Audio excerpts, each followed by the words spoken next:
So I've covered a few films so far on my channel, and I've noticed that the majority of them have been of superhero movies as of late. Granted, they are what's releasing the most these days, but I feel it's time to take a step back and talk about something else. Something more engaging and simple. Something stress-free. How about giant worms and space politics? I've personally been looking forward to the new Dune movie ever since it was first announced. Good God, was it really all the way back in 2017? I read the book a few years back and absolutely fell in love with the way the world, cultures, and technology were described, but it always felt like it would be a monumental task if it was to be adapted for the big screen. It's a great book despite this though, you should definitely read it sometime if you haven't already. And truth be told, despite loving the book, I could never bring myself to fully watch the 1984 film by David Lynch, for various reasons. It might be nitpicky of me, but damn, some of these scenes just have me howling. However, when the director was announced to be Denis Villeneuve, a small spark of hope arose in me. Could he be the Mahdi to lead us to paradise? Having worked on both Arrival and Blade Runner 2049, his track record speaks for itself, and it led me to believe that he was more than capable of covering this book with the care and passion it truly needed to be brought to the big screen. And wouldn't you know it, he did. The film is honestly gorgeous and a masterclass in both artistic and directorial vision, giving us absolutely phenomenal scenes of the desert planet of Arrakis. No wonder House Atreides got sent there. The Emperor was just trying to dry out their drip. The most prominent members of the cast that we follow are Timothée Chalamet as Paul Atreides, heir apparent to House Atreides, and Rebecca Ferguson as the concubine Jessica, lover of Paul's father Leto Atreides, as they navigate their way through the twisted schemes of the political and monopolist hierarchy of the Emperor and trade guilds, and the pressure set upon them by the scheming of rival House Harkonnen, while also coming to terms with the effect that their presence on Arrakis has on the local Fremen population. Now, my brief description will never do the justice that the cast brings to this film.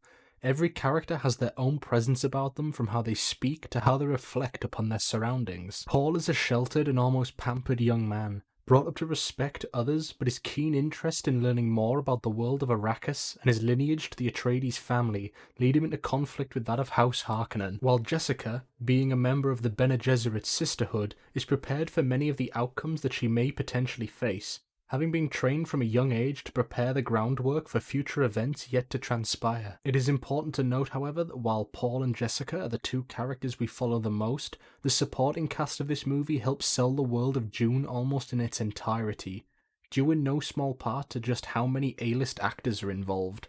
Oscar Isaac as Leto Atreides, Paul's father and a pragmatic leader, willing to sacrifice the end goal in order to save the lives of those under him. Jason Momoa as Duncan Idaho, Atreides swordmaster and sworn protector of Paul. Javier Bardem as Stilgar, leader of one of the Fremen tribes on Arrakis, this menacing blank space that keeps appearing for some reason, and Stellan Skarsgård as the monstrous Baron Harkonnen, to name but a few of the many talents that brought some of their absolute best performances to the screen. To show just how far Denis went the extra mile in its adaptation, he makes the planet of Arrakis itself its own character. Long, lingering shots of spice being kicked up into the air, winding sand dunes stretching off for miles into the distance, and the sheer scope and scale in which he chooses to showcase the sandworms truly sells to the audience not only how beautiful the planet can be, but equally how deadly it is as well. He looked at the runtime he was given and said, "I'm gonna make the best looking 2.5 hours these motherfuckers will ever see." It's a lot to be juggled, as every small detail plays an important piece in the background to Dune's main chosen one arc of Paul. Well aware that he's only telling half of the full story,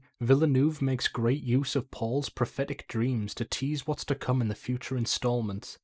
For fans and newcomers alike, they're exciting glimpses of events soon to come, offering anticipation to those that know and unbound theory speculation to those that don't. But if the acting and set pieces weren't enough to completely sell you on the world Villeneuve is crafting, then the music can only be described as second to none. Renowned composer Hans Zimmer turned down working with Christopher Nolan in order to compose the soundtrack for this movie, stating in his own words it would be a dream come true. And my god, the level of passion he has put in elevates this already phenomenal film to another level. This is the most Hans Zimmer ever put into a Hans Zimmer score, Every beat or minor whistle adds so much emphasis and emotional charge to a scene that if this soundtrack doesn't win an Oscar, it'll be sacrilege. For me personally, I can't get Dreams of Arrakis out of my head. The drum beats and throat singing has permanently wormed its way inside my brain, and I'm completely fine with that. I can only imagine the composing of this score to have gone something like this.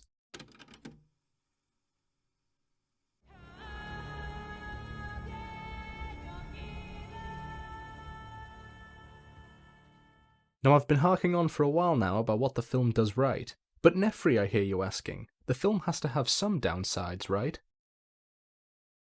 Memes aside, there are some specific downsides I feel should be addressed before you go see the movie. The first of which being the film does not take the time to explain every minute detail that is explained, such as the Bene Gesserit or the Lisan al-Gaib. They are mentioned throughout in universe conversations rather than exposition dumps, so these are things that you will either have to pick up for yourself through context and clues, or by having previously read the book. It's not quite a film you can switch your brain off and watch. The other downside is a minor nitpick of mine, but it really depends on how good your cinema is when you watch this. The IMAX screening that I saw this with a friend had the sound mixed just right, so I wasn't struggling to hear the dialogue and then having my ears blasted off by the soundtrack, as good as it is, the next moment. This I feel could really make or break the film for a lot of people, as the dialogue is reference and context heavy, and if you're unable to hear half of it, you really miss out on a lot of the enjoyment of the movie. Overall, Denis Villeneuve's Dune is smart and beautiful to behold, giving us a faithful adaptation of the first half of Frank Herbert's acclaimed novel. It's a technical and visual work of art,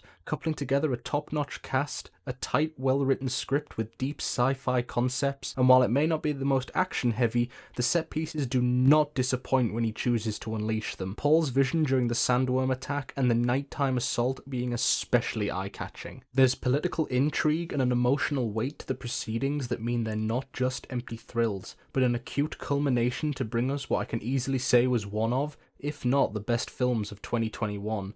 And now that part 2 has been officially confirmed, I can say that already it's in the running to be the best film of 2023. Barring no further delays, of course. At the end of the day, I can only gush about this movie for so long. You'll have to bite the bullet and see the film for yourself to truly see if it lives up to my ramblings. That being said, I'm going to give Dune 2021 my first 10 out of 10. But what do you think? Do you agree with my assessment, or do you have an opinion of your own? Please let me know down in the comments or message me on Twitter what you think. I've been Nefri, and I will see you in the next video.